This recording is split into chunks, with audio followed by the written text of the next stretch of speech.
Hello, ladies and gentlemen. Welcome to the At the Puck podcast, where none of us are experts, but all of us have opinions. I'm your host, Eric, aka From the Couch, and I am joined here by Joe Biden.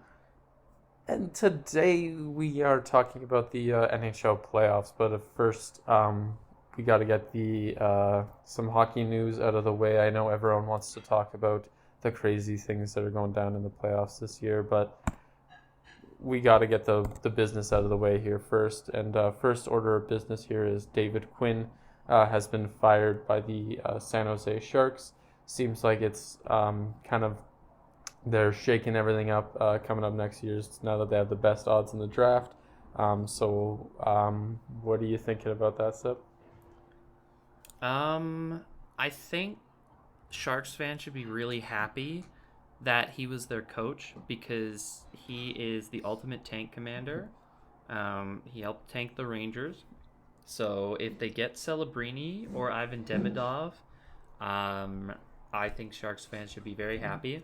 This was inevitable, though. Like, this Sharks team, you don't want to have a guy like David Quinn in forever, okay? You want him to be in for a few years to tank while you're in that full tank mindset, and then you go out and hire maybe like a up-and-coming coach that you know, that you trust to grow in the role, and that if things don't work out over the first couple of years, that's okay, because the team is still, like, they're not trying to be good. So I am very, very interested to see who they hire. I think they're going to go with a young, maybe an AHL coach. I'm really interested to see, but listen, if they get Macklin and Celebrini, like, David Quinn should never have to buy a beer for himself in San Jose again, as far as I'm concerned. Yeah, he served his dues. I think this is probably arguably the most, like, respectful or, like, kind of shaking hands on both sides firing this year, because like I think both teams knew what his role was. I think both teams knew what the future held with them.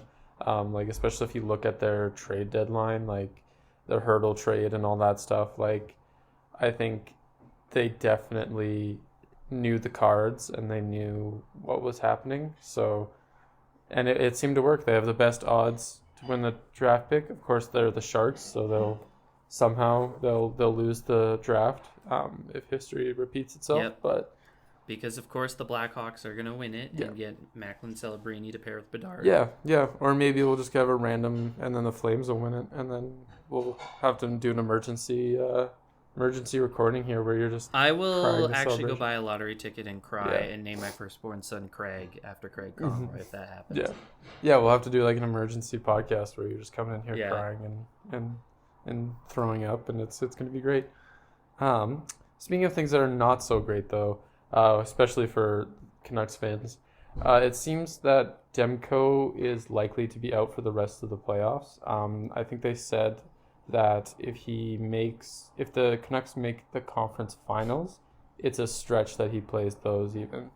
So, really bad news for the Canucks. I know that first game that he was out against the Preds, they lost. I cannot remember the score, but it was like 3-1 or something, and then they just won 2-1 last night. Yeah. Like, each game of these series has been pretty close. There hasn't been like a blowout on either end. So it's been a pretty tightly matched games, and I think this is a huge blow for the Canucks. But I think yesterday they did prove that they can win without him, which I think will be a big confidence boost for the team. But I don't know, like, it's nothing but bad news really for the Canucks right now.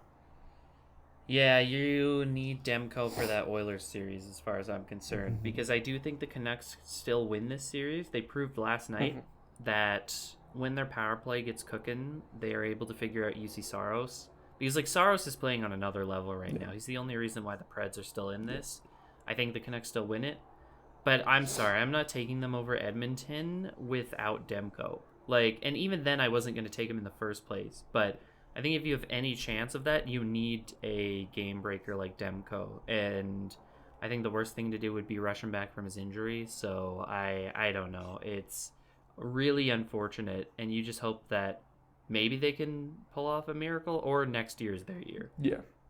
Yeah, like I think if they keep it all together, like I think the signing Elias Pettersson to that extension really helped with kind of calming Canucks fans down for next season. Because I would say like if he was still a free agent, I would say like maybe this is kind of like the pressure's on for this year being your year. But now that he's signed that extension, and if Demko's feeling a lot better, hopefully by then they could probably make a push next year. Honestly, my best advice for them right now would to just don't do much of anything in the off season. Like it worked this year. Keep it together. Keep it what you're doing this year. Maybe add some like depth pieces if you want, if there's like a good deal out there. But don't shake anything up too much, because I see a lot of teams do that where they get that one run and then they go really far. Like Vegas did it. They did that one run and they go really far in the playoffs, and then they lose out, and then they're like, okay, we need to change everything, and then they shake up like their goaltending and all that stuff. So that's a bad recipe that a lot of teams fall for. But I think they're smart enough not to do that. I hope, at least, but for their sake. Yeah. But yeah, Ryan Smith, I know we said we're done talking about Utah and the Coyotes, but this is not that big of news, but it's something I wanted to note. But Ryan Smith, he said he's going to create a March Madness style bracket to pick the team name in Utah and also the uniforms, I believe. That I think is a really good idea. I think it's always just the best idea to keep the fans engaged and like, okay, like it's kind of your decision what we're gonna be named. Yeah, and it'll probably be rigged at the end of the day. Like they'll probably have a name and a jersey that they already know they're gonna go with, and this is more just for fun. Yeah. But regardless, I mean, man, everything they're doing so far is like night and day to the Coyotes. When you talk about building a fan base in Utah, they're doing every single thing right. Like, hats off to them for how much they're embracing this. And every single thing that Ryan Smith does just makes Alex Morello look even worse. So I'm excited for the bracket. I'm excited to see what potential names there are, potential jerseys. I think it's going to be really fun. Yeah. And I'm looking forward to it. Hopefully it'll be soon. Yeah, like they had that big like party just to it really wasn't to do anything or announce anything. It's pretty much just to celebrate with the people in Utah that they have a team now and it's actually official, and that's really cool. And like you said, it's like night and day to like Alex Morello, where it's just like, what, holy shit, like this is actually what ownership could have been in Arizona if they actually gave a shit.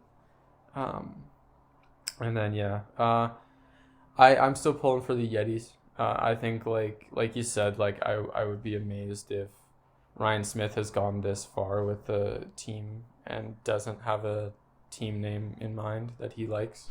But I guess we'll see. This is really not news, but I wanted to mention it because it popped up in my timeline. But the UNB, the University of New Brunswick, Reds, Division I Reds men's team, went undefeated last season. So this last season, the 2023-24 season. So this last season they went 30-0, and then they in the playoffs they also went undefeated, and I saw someone on the Spitting Chicklets say that they didn't get a goal against in the playoffs, but from what I saw, that's not true. I'm not sure where they got that from, because I was looking at the games from that they played in the playoffs, and they did get scored on, but again, undefeated, which is just, I don't know if I've ever heard of that in hockey. Like, I know it's a shorter season. It's only 30 games, but still, holy shit. Did you hear about this at all? Yeah. I saw. Well, I heard Elliot Friedman talking about it a couple of years back. Mm-hmm. Crazy run by UNB. Yeah. And this is 2 years in a row that they've gone undefeated. Or no, I think they were like 30 or 29-1 last year. Yeah. Regardless, this team just does not lose. They just keep steamrolling. They're really going to keep steamrolling. Yeah. If I played university sports in Eastern Canada, I would probably kill myself, like, having to face these guys, because you're just not going to beat them. Yeah. Like, you look at some of these scores in the playoffs, like 5-3, 8-2, 7-0, 9-1. Like, they just, not only do they just have insane goaltending, but they just beat teams over the back of the head. So, yeah, that's insane. Yeah, in 30 games, they scored 172 goals. That's insane. That's insane. Yeah, that's ODR stats. Yeah. That's crazy. Yeah, not really news, just kind of something that stuck out to me.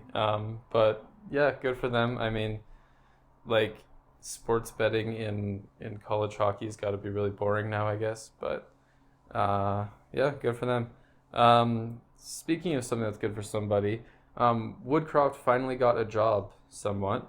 He was hired as the Team Canada's assistant coach for the World Championships, which is awesome. I think that's going to be a great fit for him. It's finally good. It'll be a good bid for his future coaching in terms of if Team Canada goes well, getting a new job.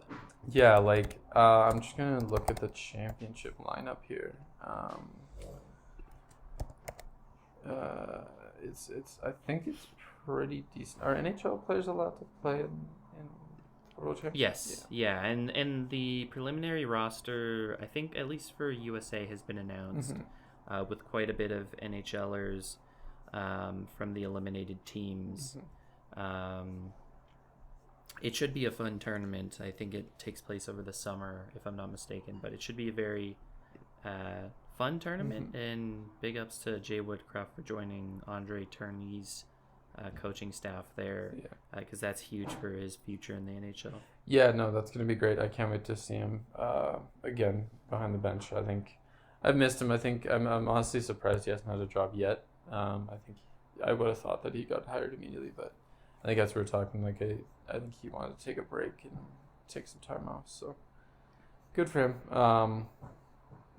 Yeah, I'm happy to see him behind the bench again. And really excited for the World Championships. Those are going to be great. Alrighty. And yeah, back on to the news everyone wants us to talk about, the playoffs. This is it's a more broad topic today because there's a lot to cover, but where's your head at with these playoffs so far? Like, what stuck out to you, Seb? I mean, this is kind of like a tale of two playoffs, right? Like, you have the East, where there's like 3 series that could be a sweep. I believe Florida and Carolina play today, so both series could end today, which is just pure insanity. And I mean, if the Leafs lose today, I'll count that as losing the series, because there's no way they're coming back from 3-1. No. The East has been really lopsided. I've been disappointed with the West. Like, I'm disappointed in the Jets. I'm really disappointed in Dallas. Yeah. Dallas does play tonight, and if they can get a win, that would be huge. These playoffs have just been really sloppy on the West side. Yeah. Like, a million goals going in. You're seeing heroics from, like, Bobrovsky and Shesterkin on the other side. Even Frederik Andersen, he had a massive save in Game 3 to get them the win. And then on the West, it's like Stuart Skinner's playing bad, Cam Talbot's playing bad, Connor Hellebuck's playing bad, Georgiev's playing bad, Jake Ottinger's playing bad, Logan Thompson's playing okay, DeSmith has been okay. UC Saros has been the only guy actually, like, really playing well in the West. And it's just I'm just disappointed. I guess more so because of my brackets, but man, Dallas and Winnipeg, like, that Avs game last night was awful for Winnipeg. Yeah. They had a 2-1 lead going into the third, and they just collapse. And it's the story with a lot of teams is that, and this is something that I've been noticing, I don't know if you've been noticing so far, but the refs are calling everything. Yeah, they've been really stingy. The refs have been very stingy, and it has been screwing a lot of teams. Like the Jets last night took so many penalties. The Leafs have been taking so many penalties. Mm-hmm. Like, I feel like teams just aren't used to refs calling stuff in the playoffs. Mm-hmm. This has been really... I imagine the NHL has probably sent out a memo to refs or gave them a talk about it, but this has been night and day from last year. And, like, which I'm fine enough with. Like, you got to call what you got to call, but this is a real... I think a lot of teams are feeling the burn from this. I don't know about you. Yeah, no, like, a lot of the teams that struggle with discipline have been really struggling with it, like the Leafs, the Kings and all that. Like they like you said, they're just calling everything. They're not letting anything fly. I think, I wouldn't be surprised after the amount of injuries that were so publicized after last playoffs, that the league maybe like called a meeting or was like sent out a memo and was like be on your best behavior, like be on like everything, like don't like let the slightest thing like fly. So I wouldn't be surprised if that happened. But yeah, like you said, like I really wanted to talk about Dallas because like what the fuck happened? Like this is... Especially if they lose tonight. This is a must-win. This is arguably, like I was thinking about it last night, this is arguably the most important game Dallas has ever played. Because, like, if they lose and they go to Vegas in Game 4...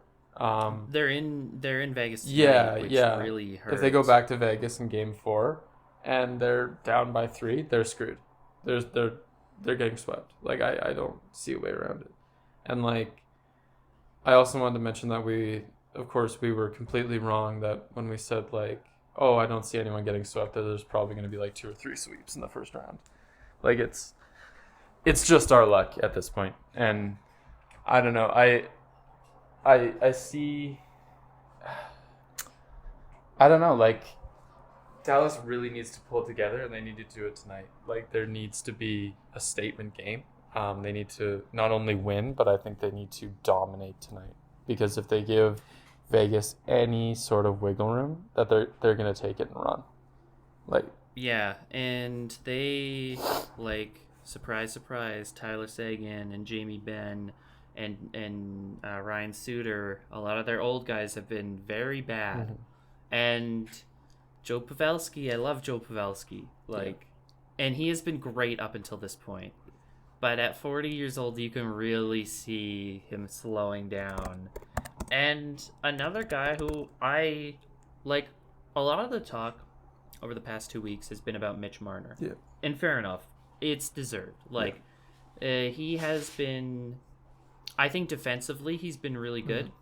But you're not paying, his defensive abilities are a complement to his offensive abilities, his vision, his playmaking. When he is playing at his peak, he is unstoppable with the puck. Yeah. He will get the puck to anyone. He's like Panarin in that way. They're just so smart. But a lot of the talk has been about Marner, fair enough.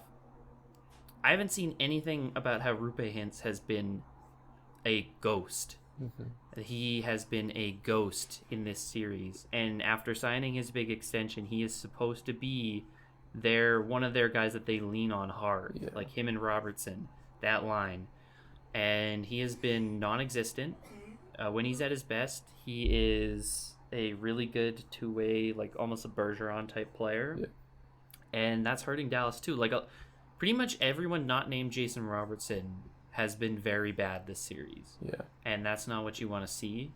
I know that they have some injuries, and they called up Maverick Bourque, who just got named AHL MVP. So hopefully that gives them some scoring. But if they lose, and Vegas is a tough building to go into in the playoffs. Yeah. It is way tougher to go. It's even tough in the regular season, but in the playoffs, that is an almost impossible place to win.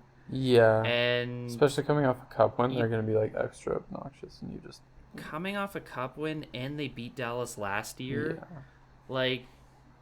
I don't know. How do you see them winning this series? Because the more I'm thinking about it, the more I'm I don't know if they can. like it would take a Herculean effort. I think it would take, I don't know, like it would honestly take all of their lines stepping up again. It would take, like you said, like Rube Hintz, coming back to like all their older guys, Ben, Sagan, Pavelski, all those guys, they need to step up. I think like Pavelski as well. Like just give Jason Robertson some help. Like show him the depth that you guys have had all year, and show him why you were in that number one seed. Like just show them like what you've been doing all year. I don't know.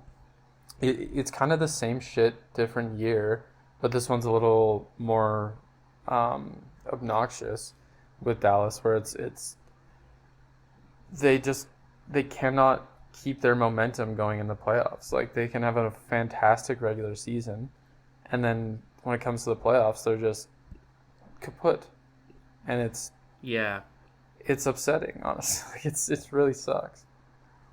Well, and the thing is that Dallas was beating really good teams in the regular season too. Mm-hmm. Like it's not like a lot of other teams who feed off of the bottom feeders and can't play with the big clubs. Like they were pounding teams except Vegas. And like going into this, I should have known that Vegas is just they're their kryptonite. Like Vegas is what the Pittsburgh Penguins were to Washington for a long time. Yeah. The Oilers to the Kings, where they are just your kryptonite. You cannot get past them. If you ever do get past them, you will probably win the cup. And this roster is just so frustrating because you look on paper and they're so deep. Yeah. And everyone was playing so good in the regular season, and now it's like Duchesne ghost, Rupe Hintz ghost, Pavelski ghost, Wyatt Johnson, Suter. Wyatt Johnston, this guy scored over 30 goals this season. Yeah, he's one assist. On a line with Stankoven and I think Duchesne were lights out. Yeah. They need this guy to score goal. Nothing. Yeah.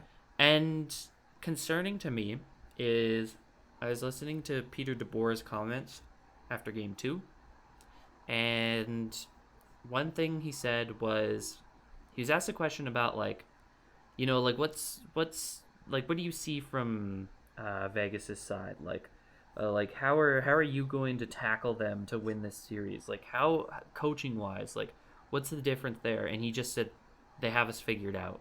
Yeah. And I was like, okay, so we're losing this series. Like, and that was one of Peter DeBoer's weaknesses when he was with Vegas. Is he's a guy who doesn't adjust his system enough. He's one of those older style coaches that doesn't adjust his system enough. Yeah. And when you get figured out, you get figured out. Yeah. And I don't know what Dallas is going to do. Like, if they get swept, I genuinely don't know what they do. Like, I imagine they don't re-sign Pavelski. No. I imagine they don't I mean, you want to re-sign Duchesne, but then again, he's another of these guys that just disappears in the postseason. Yeah. Like, you need to... The real answer might be to get rid of the coach. Yeah, like, you need to change up the guys who... You got to honestly, like, look at the past stats with like previous years and this year, and you need to kind of make some tough decisions on who shows up in the playoffs, who doesn't, and then kind of just make tough calls that way. Because like you said, like they're fine in the regular season, they can make the playoffs no problem, but it's also just being in the playoffs and having that like that presence that's really what they need, and that's what's killing them right now.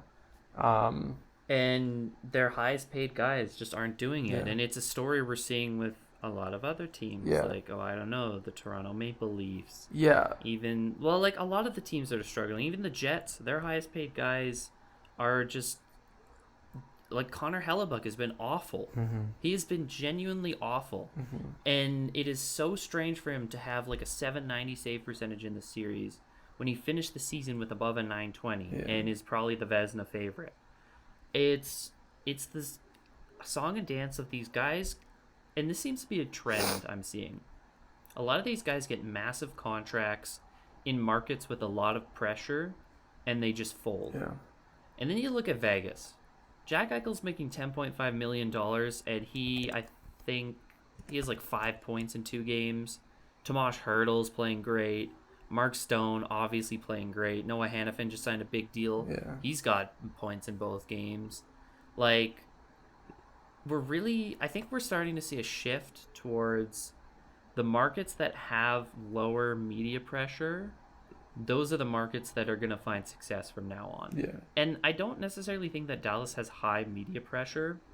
I do think there is a bit of pressure on them just because they've come up short year after year after year.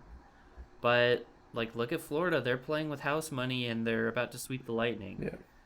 Yeah. Vegas is doing the same. The Rangers are doing the same. Even though the Rangers are a big market, like, I don't know. It's what I guess what I'm trying to say here is I don't see a Canadian team ever winning the Cup again. Like, this has just been a mess. Yeah. Although maybe the Oilers can do it. But man, I feel dejected talking about Dallas because especially like we both picked them to win the Cup, and they're pulling this, and it sucks, I just feel so defeated. Yeah. Because I feel like if it was anyone but Vegas, this would be a different story. Yeah, like, and they're probably gonna meet him again next year. It's annoying as fuck. Like their second best forward right now in Dallas, besides Robertson, is Evgeny Dodonov. Like, which is not what you want. Like, no shade to Dodonov. You need Dodonov to be your second best. Yeah, forward. like, no shade to Dodonov, but like, I like Dodonov, but fuck, you need a lot more from your guys. Like, and that's why I'm hoping tonight is a different story. Yeah. Like with calling up Maverick Bourque, I am really hoping that this is where Peter DeBoer shakes things up. Now, like, at the same time, Vegas is just such a good team. Like, there's no denying. They have arguably the best coach in the league. I'd still say I think John Cooper is the best coach in the league. I know Tampa's about to get swept, but I still think you just look at his pedigree and he's still, in my opinion, the best coach. But Bruce Cassidy's probably the second best coach in the league. Like, bar none. This guy is he just gets this. He's so perfect. Yeah. With this roster. And, like, you look top to down, like, yeah, like, are they a bunch of cheaters because they're $9 million over the cap? 100%. Like, it pisses me off that Mark Stone goes on LTIR right before the trade deadline. They go out, get Hannafin and Hertl, and they have no cap issues because they're just going to let guys go next year. Yeah. And if they win the Cup this year, great. They're probably going to go win it again next year because they're... I guess what actually pisses me off more is that they're doing all this and no other team is copying them. Yeah. Every other team should be doing exactly what they're doing. Oh, we have guys aging out of the roster. Let's manipulate LTIR a little bit to go splurge at the trade deadline and then sign our new players to extensions to replace those guys, and boom. Yeah. We just made our roster younger and probably cheaper and more efficient. They're giving... It's all out of envy. Yeah, like, they're giving them a tutorial on how to do it year after year. And they're the only ones doing it. Like, I get that it's not the right thing to do, or, like, it's cheating, a lot of people will say, but, like, cheaters win sometimes, and cheaters have been winning. So, like, sometimes you just got to put your morals aside and kind of just say, fuck it, we're going to stoop to their level, at least until this is snuffed out by the league.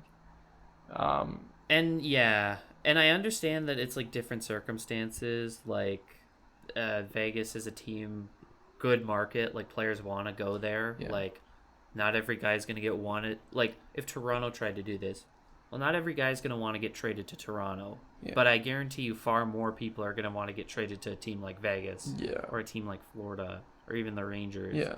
And so I think that opens another conversation about how does the NHL fix this? Because we're trending in a direction where these low tax, really nice warm weather markets are starting to they've been getting it for a while, but they really now have a true advantage, and it is starting to disproportionately affect the league, in my opinion, because the salary cap is the same, but it's not, because you can pay guys so much less. Like, Noah Hannafin signs for $7 million in Vegas.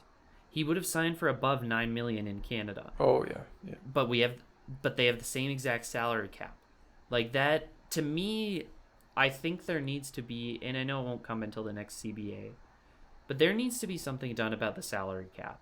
Yeah. And like, some will argue just get rid of it. Yeah. I could be convinced, but I'm not too ready to accept that yet. Yeah. I think maybe a luxury tax, or you have the cap structured based off of the market. Yeah. So if it's a low tax state, their cap is lower to account for that. If it's a higher tax area, their cap is higher to account for that, because you'll have to pay players more to play there.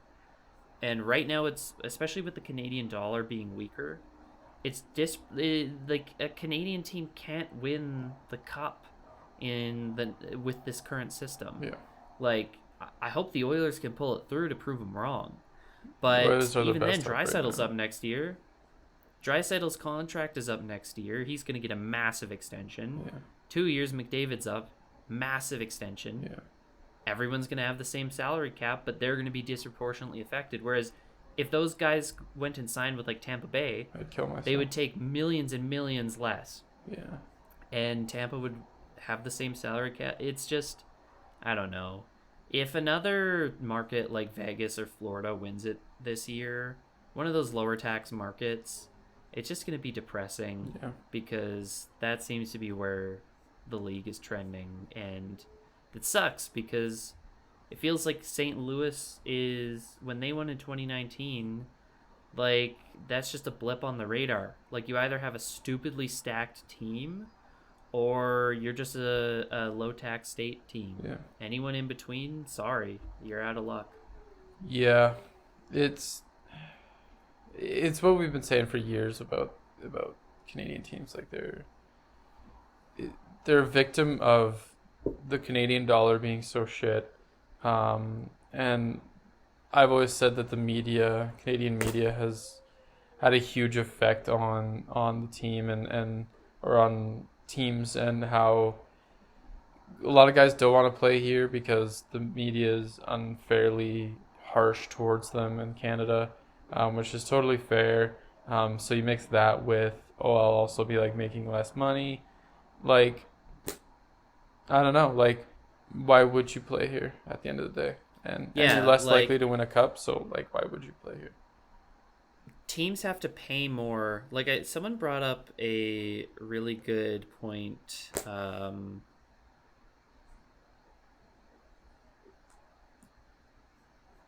Sorry, I was just responding to a very important text I got. That's good. But someone brought up a really good point online that when you look at Canadian teams, they can't do what Vegas has done.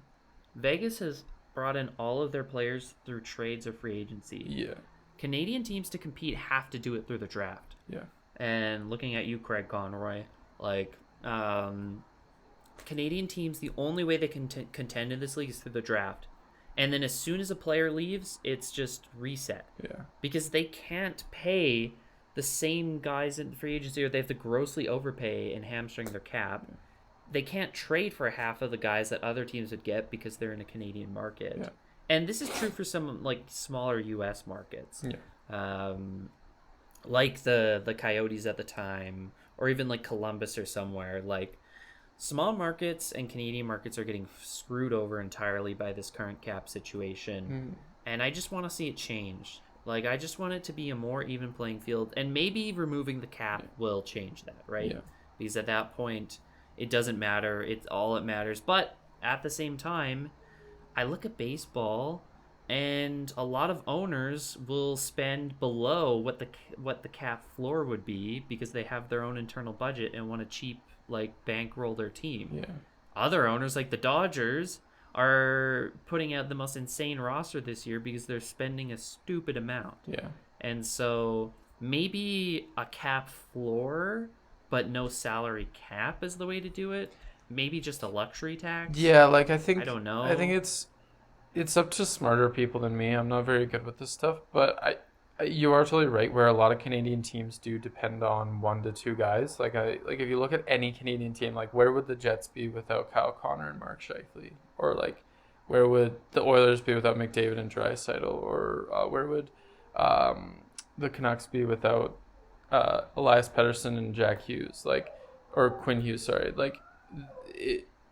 Like without those teams, like, or like even the Leafs, like without those guys, like without the one or two star players that they most likely drafted, they're screwed. Like they can't do anything really, because like good like I can't remember where I read it, but I feel like I read somewhere that like overwhelmingly on no trade lists for a lot of big players, overwhelmingly most of the teams are Canadian. Like it's either like they just don't want to go to Canada, or like maybe they'll go to like one specific place in Canada, usually Toronto. So it's like they'll go to one specific place in Canada, but other than that, like they don't want anything to do with it.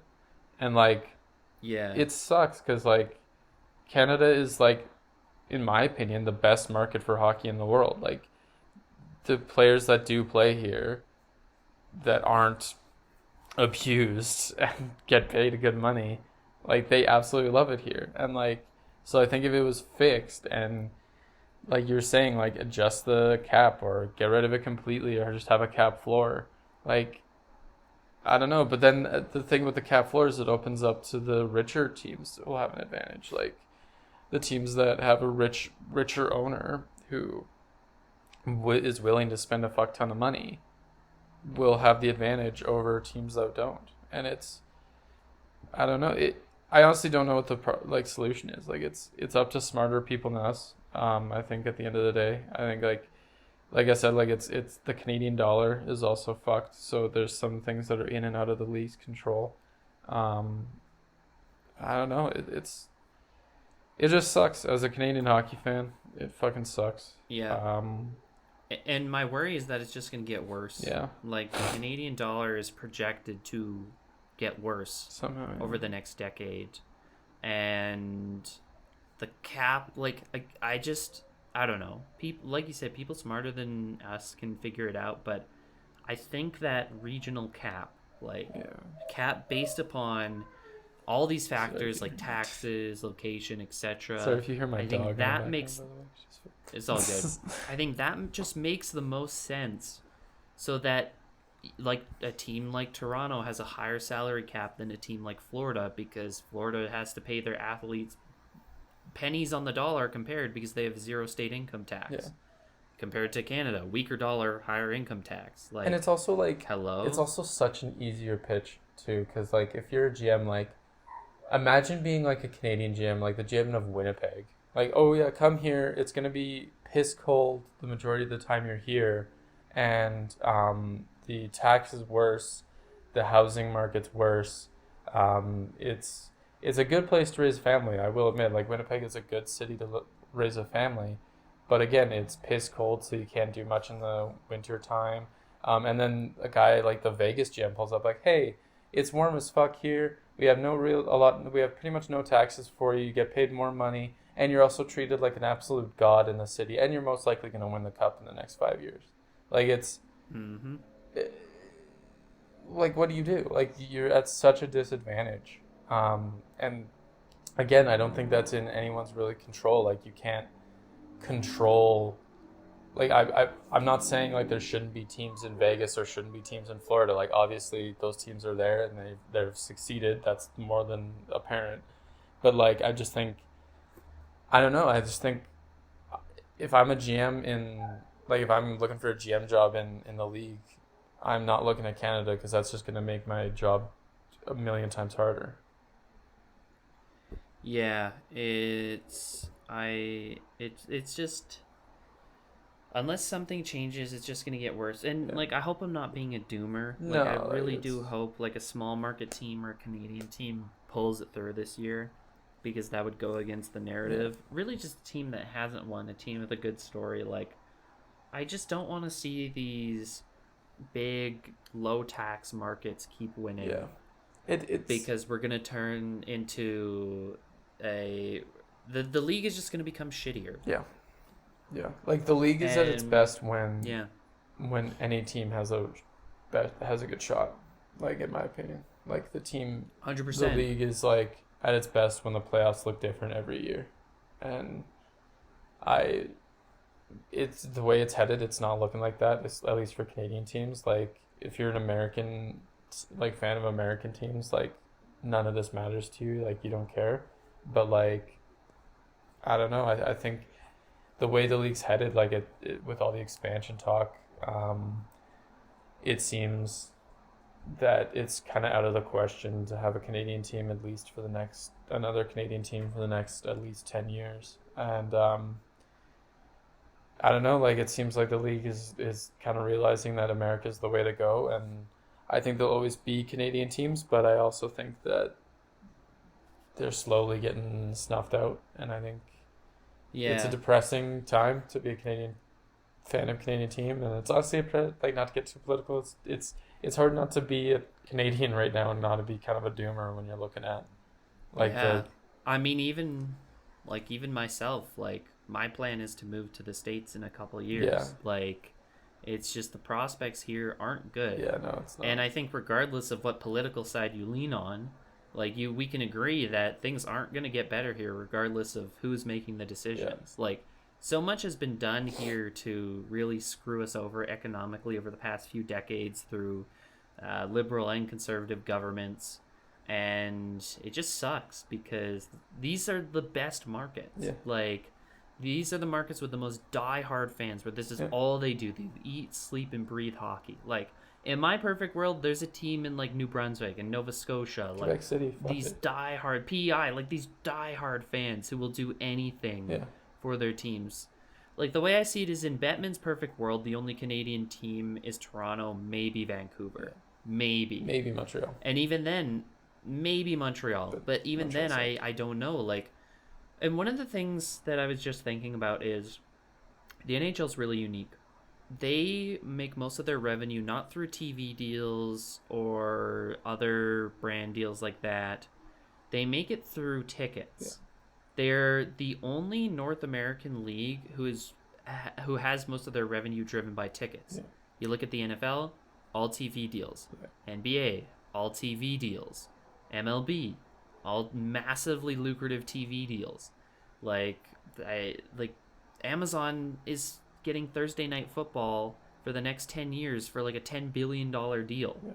And Thursday Night Football games suck. Like, the NHL has to drive tickets. So what do? Well, they're going to expand more to have more tickets. Yeah. It's all about tickets, all about ticket sales. But they keep shooting themselves in the foot. Like, they seem to be getting better on the TV front, but they'll never be the same as the other leagues. The way the NHL's business model is set up is we want as much tickets sold as possible, and we want to expand the amount of tickets that can be sold. And how do you do that expansion? But expansion disproportionately affects teams like Canadian markets because that's another team taking a piece of the pie. Yeah. And I do like expansion. I think it gives guys who wouldn't have had like prominent roles a prominent role. Mm-hmm. Like you think about a guy like Jared McCann, who went from a career third liner to a 40-goal first line center. Mm-hmm. And the only reason that happened was because the Kraken had a spot for him. They needed him. And so stories like those are like, yeah, that's awesome. Like you get guys with more opportunities, but it screws over every other team in the process because that's just another team to get past. And so I don't know. And expansion, I've always said this. Like I said this a lot with Seattle, but expansion is just fun. Like new teams are fun. Like picking names, picking jerseys, setting the lineups, like debating, like are they going to be like a bottom feeder or are they going to make a miracle run like Vegas? I think Vegas, as much shit as we give them, Vegas helped the league immensely, and 100%. I think they are invaluable to the league at the moment. And even if they gets reverse swept and never win a playoff game again, I think the Vegas will always have a team because they are absolutely the league's indebted to them because they put them on the map in a market where a lot of people were saying hockey in the desert is dead. Hockey in the desert could never work because of the bad reputation of Arizona.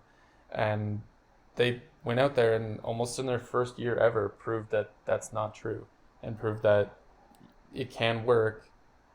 That they just need to, like, I don't know, try, give a shit. So, yeah, it's like you look at how aggressive Vegas is. Like, they have a great owner, and that's another thing is there are a lot of bad owners in the NHL, and it makes it look really bad when you have good owners like the Vegas ownership who will spend any dollars, who will say go make trades, go spend in free agency. You go do what you need to do. Go be aggressive. Yeah. Like, let's give our fans a reason to keep coming back. Yeah. And I know a lot of teams and GMs will be like, we need to give our fans a reason to keep coming back. But, like, they don't practice what they preach. Vegas practices what they preach. And they're doing it for everyone to see. And they're like, why don't you guys just do what we're doing? Yeah. We give our fans a reason to come into the building every night, even in the regular season, because we ice competitive rosters and we're fully committed top down to winning. Mm-hmm. And it's like I've said before, you either sell hope or you sell success. Yeah. And they're selling success fully. Oh, yeah. And, like, even if you take away the cup win, like, let's say they lose in the finals last year, they'd still get a huge turnout this year. Oh, yeah. Like, they just keep pedal to the metal, going. 2 cup final appearances in the last 2 years, or 5 years. Which is just ridiculous. Yeah. They've been in the playoffs basically every year except 2 years back, post-Eichel trade, which I don't think they care anymore about missing the playoffs that year because they go on to win the cup last year. Like, I miss those days. It's just... I miss laughing at the Knights not knowing what's coming. Yeah, it's so blissfully just unaware. The ice is so tilted towards teams like that, and like I look at the ownership here in Calgary, and I'm like, well, we're never gonna get that because A, we're a Canadian market, and B, we have an owner who doesn't care. Yeah.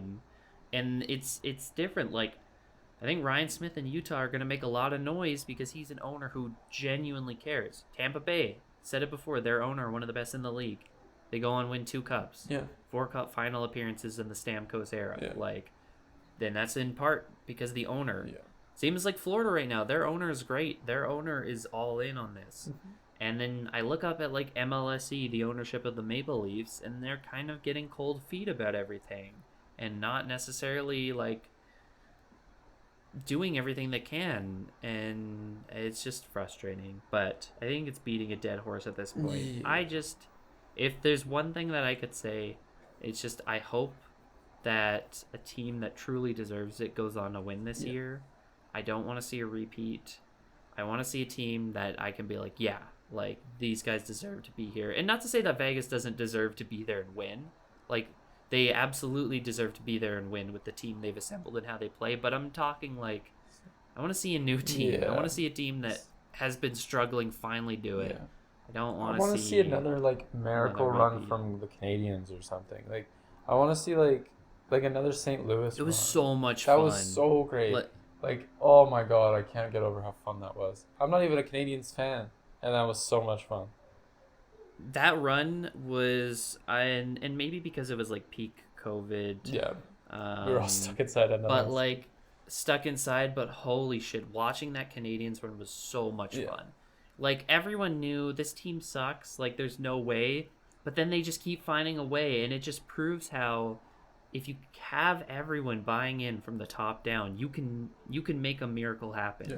And like, obviously they were grossly mismatched against Tampa. Like, it was like, okay, yeah, like we've had our fun, but we're fucked here. Like, even with Carey Price playing as good as he did.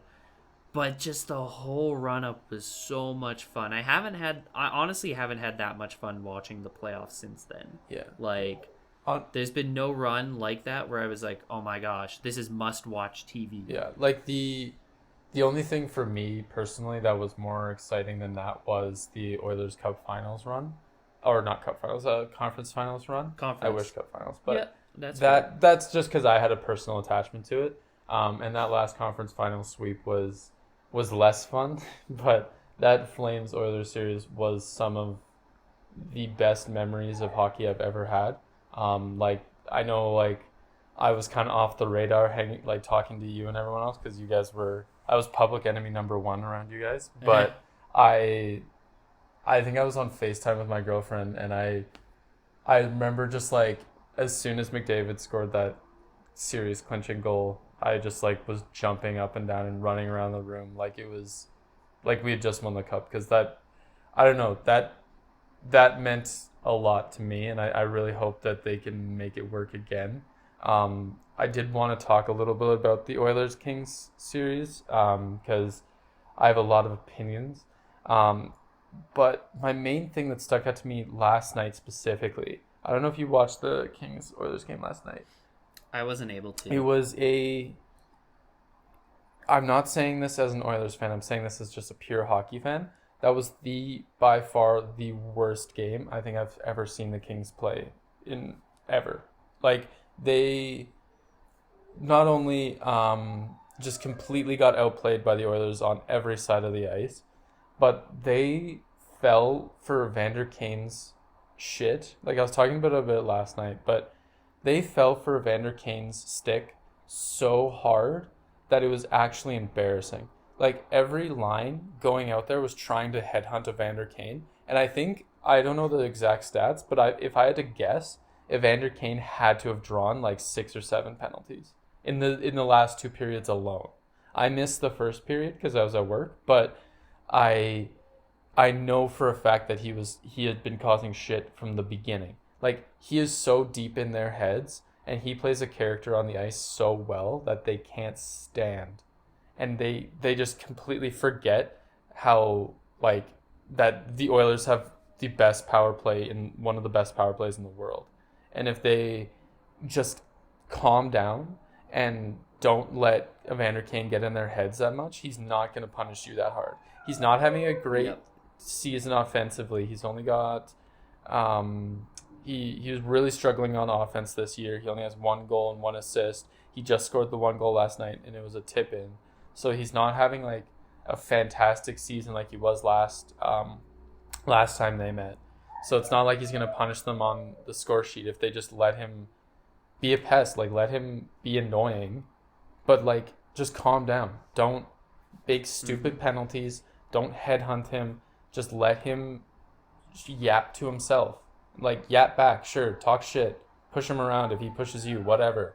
But don't go after him. Don't headhunt him. The one thing that stuck out to me, I think it was, fuck, I'd have to pull it up here. But one of the guys on LA just went out of his way and slashed the stick out of his hand for literally no reason. I don't think Evander Kane was even talking to him. He just went around him and just slashed the stick out of his hand. And you can't even argue that he was trying to injure him or whatever, because he just slapped the stick. What's hitting his stick gonna do? Like, it's just to get a penalty, and then he got a penalty, and then they scored on it. And like, I get that they were fucked over by the refs last night. I get that. I still don't know how clean hit on Kane in a fight turns into a 2-man advantage for the Oilers, but like, holy shit, these guys need to chill out. Like, they are really just letting them get in their heads, and they are really just falling for the same thing over and over and over again. It's infuriating, because I'm not even like, again, I want the Kings to lose. I'm praying on the Kings' downfall every day. But like, I can even see, like, as an objective hockey fan, how fucking annoying this is to watch the same team fall for the same trick over and over and over again, especially in the playoffs. Like, it's insane to me. Like, oh man. The definition of insanity. Literally, like, they're the definition doing of insanity. the same thing over and over again. Like, it actually, like, it's unironically, like, I think they are the dumbest team in the league. Like, I think I don't know what there is. Like, at first I thought it was a Todd McClellan problem, but now Todd McClellan's gone and they're falling for the same shit. Like, my dog's gonna die, I swear. My dog's crying just as much as I am. But like, dude, I don't know what to do. Like, I honestly don't know what to say to Kings fans. Like, you guys, like, your team is just garbage. I don't know what to say. Yeah, that's a team that to watch in the off season in terms of they're gonna have to make some big moves, not only at coach but also just roster personnel wise, because man, Todd McClellan has made this team so fucking boring, and they're paying for it. Yeah, like it also I would also like to see them play a different team in the playoffs. That would be fun. I feel like we haven't gotten a true evaluation of them because the Oilers are just their kryptonite. Yeah. I mean, and the Oilers are... I still don't think they're great. Yeah. But I would like to see someone else just to see. Yeah. Just maybe there's something there. Maybe it's like Dallas where the Oilers just have their number, but against a different team, they can make something happen. Yeah. But like... at the same time, I don't know. It's also like if you're just objectively looking at it, I'm not trying to be like a biased Oilers fan, but like I'm not... The Oilers are objectively a better team than the Kings, and like 100%. They will. I still am confident. I know they lost game 2, but I'm still confident that the Oilers will take this series pretty handedly. But like you said, like I would love to see what they're made of against a different team. Like I would love to see like a fucking Nashville LA game series. That would have been good. Mm-hmm. Or something. Even LA and Vancouver. Yeah, LA Vancouver. Like like just kind of, I don't know. Like I understand like it's frustrating for Kings fans to see your team like fall for the same trick over and over again, but it's like honestly at this point it's kind of their fault. Like they keep kind of perpetuating the same mindset, and they keep kind of like, oh, this year's our year, Oilers are screwed, like, or we're gonna come back and surprise the Oilers, and then game 3 happens and they just get absolutely just decimated. And I get that they got screwed over by the refs. I understand that. But also, you got to put yourself in a position to not get screwed over by the refs by taking stupid penalties in the first place. You know what I mean? Like, yeah. I don't know what the fuck was going on with the reffing last night with the Oilers game. No idea what they were talking about half the time. Like, it was over my head. I don't know if I'm just stupid, but like, half the penalties that both teams got were like, what? Like, how is that a penalty? Like, Bush got ejected for some reason, not sure why. He got ejected before Evander Kane did, which was insane to me because Evander Kane got in like 2 fights and like was like everyone on the ice was trying to kill him, but Bush got kicked out before him. Like, I don't know how that works. I know the LA coach was furious after the 2-man advantage penalty after the Kane hit, and understandably so. I think he's in the same boat as us, where it's like even the announcers were like, I don't know how this happened, I don't know what's going on, I don't know how this works, where a admittedly clean hit on Kane in a fight turns into a 2-man advantage. I still don't understand that, and I think LA's coach rightfully was furious about it. Like, I thought he was gonna storm onto the ice, like he did the classic, like coming off the bench and like coming over to the ref, like screaming at him. Like it was a proper barn burner.